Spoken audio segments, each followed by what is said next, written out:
मिलल बा दामाद एकदम हीरा लईकी के खूबे करे सेवा हो हमार लइका ना लायक अपना में हरी के लागल रहे आगा पीछा हो सारा कमाइला के देवेले दामाद हमरा धिया के हो हमार पुतावा ना देवेला हिसाब हमके एकहूँ रुपया के हो। ए मम्मी जी का जी अब की ताऊ के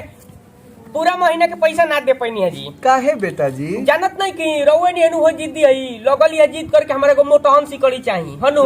तो हम का कहनी है कि एगो हर अब के लिए महीना के पेमेंट आवा के एगो मोटहन सिकड़िए बनवा के उनका गर्दन में डाल देने की जुड़ा जाए। आहा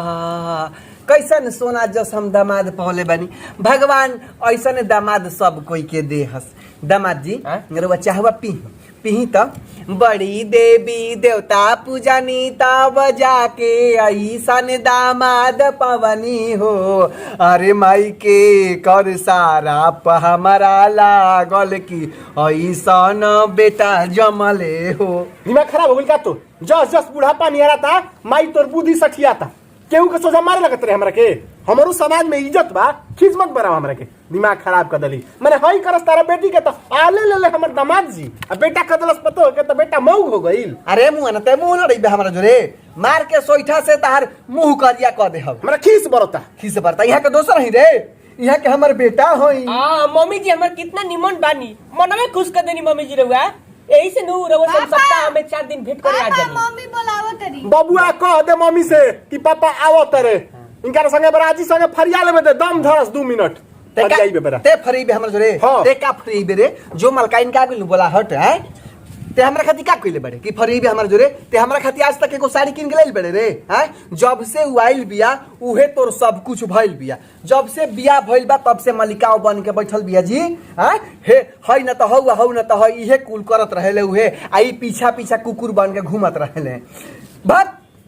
कवन करम कइनी कि हमरा कोखी मैसन मलामत जमले है दादा ना इहो में गलती बा रउआ काहे नहीं कि मम्मी के सेवा करत जी जैसे हम यहाँ के बेटी के सेवा करतनी। अरे बा चुपचाप चाह पी ना पी हम नहीं चाहत कि रउआ संगे बिगाड़ होके ठीक ना तो घर परिवार के लोग कहीं गौवा के क्या ही रहला पहुना खा के गइला ठेहुना। पापा मम्मी बोलावत तरी जा जा जा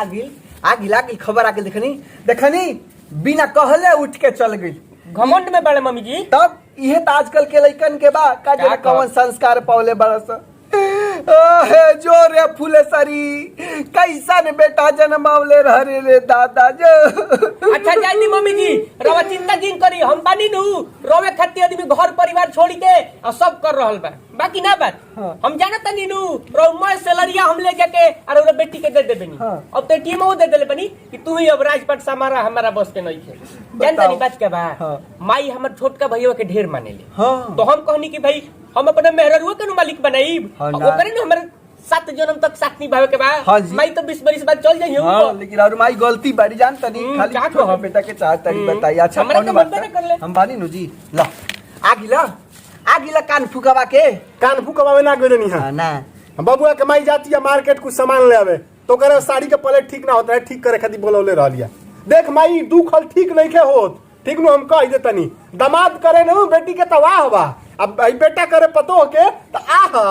मेहरबाऊ हो गइल बेटा वाह रे जमाना वाह। अरे मुंह ना ते लड़ाई बे हमारा से मुंह मार के तार मुंह में तूर दे भइल बाड़े मुंह लड़ावत नहीं हम का जाने दादा का करी है इनकर जीवन हम लोग के दोनों बेकत के कैसे पार लगी है तो राबे जाने ले हमरा के बात दे हम तोरा संग अलग रहबो तनी मम्मी जी के सेवा खियाई देखो तनी का हाल भइल बा रे चुपचाप बैठी हमरा संग मत भेजले बड़ी हमरा के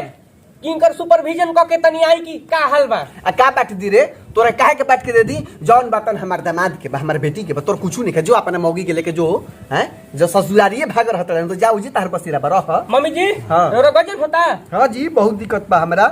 हेकर जरे रही के लोर पोछी रोजन देखो सर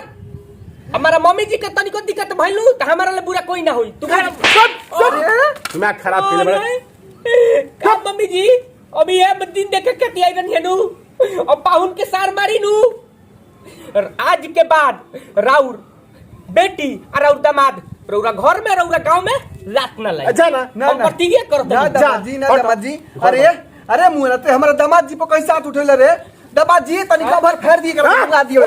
दी तो अरे दबाद वाली हो गेले त दमाद